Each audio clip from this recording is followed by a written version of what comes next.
We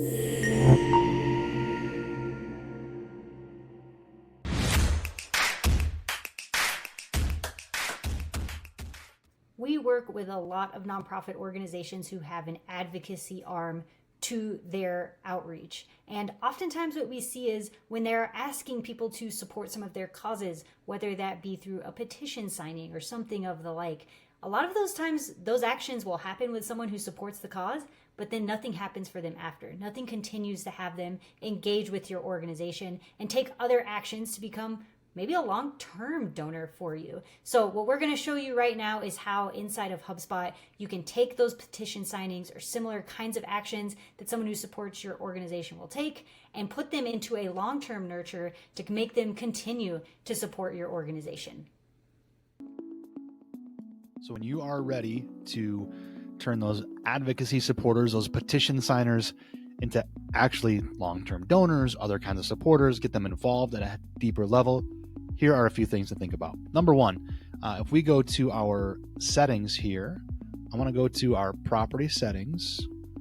So in our contacts, one of the ways we can track who has signed a petition is to create a property that is petitions signed. So we have an example here. Here's what that might look like. You could potentially have a set of petitions that you have that you can track. Maybe you've got these 4 right here that your team is out there doing. Each time someone signs it, they could just simply check a box on that contact level. Maybe that petition is part of a form, and when that form is filled out, it automatically checks this. There are several ways that this button effectively could be checked. Okay, so there is one place to start. So we have a petitions signed property. We've got some choices there.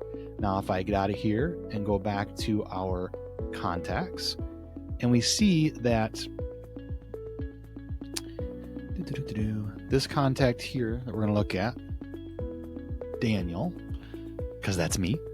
It's a fake one, but it's me, we'll say. This here, I go to our view all properties.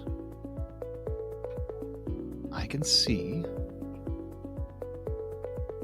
when I search for petitions signed, 4 have been signed. Great.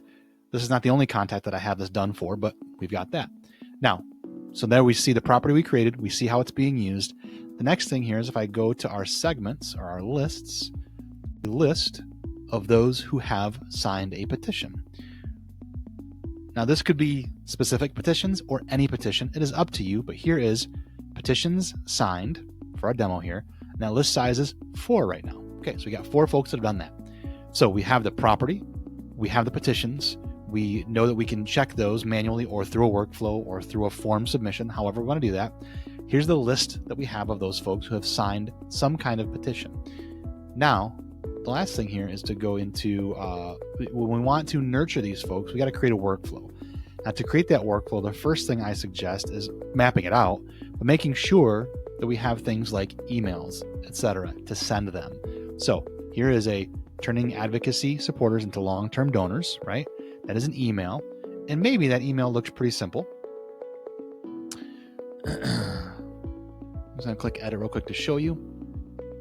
We said, here's one that we send out. We have our logo at the top, beautiful picture. Now that you send a petition, are you ready to get involved? Right? Super simple. Behind the scenes, it might be the same thing for the subject line. That looks good. Here's who it's coming from. We're sending it via this subscription type, and the setup behind the scenes looks like this. Fantastic. We save it and we're good to go.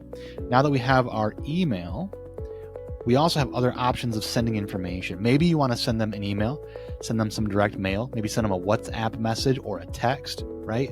In HubSpot, we do have SMS.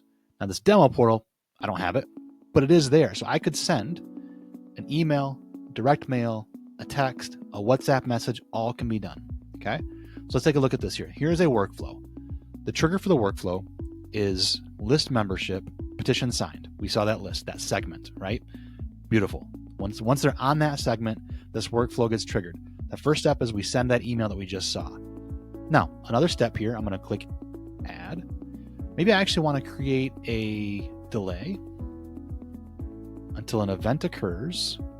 And I'm going to give maybe 30 days for this to happen. Maybe I actually only want to do it 2 weeks. We'll say 14 days, okay? And I'm going to say I'm sending an email, so I want to search for an email click. They clicked a link in that marketing email, and I'm going to hit done. I'm going to save that. So what we do here is we say, okay, we send that first email, and then we're going to delay up to 14 days. As soon as they click that link, then they go. If it doesn't hit after 14 days, we have something else we can do. So after that delay, I'm going to hit plus. Let's say I want to send them a direct mail. Look at that. Postalytics is an integration with HubSpot. I can click that and send a direct mail piece to them. Fantastic. Maybe instead I want to do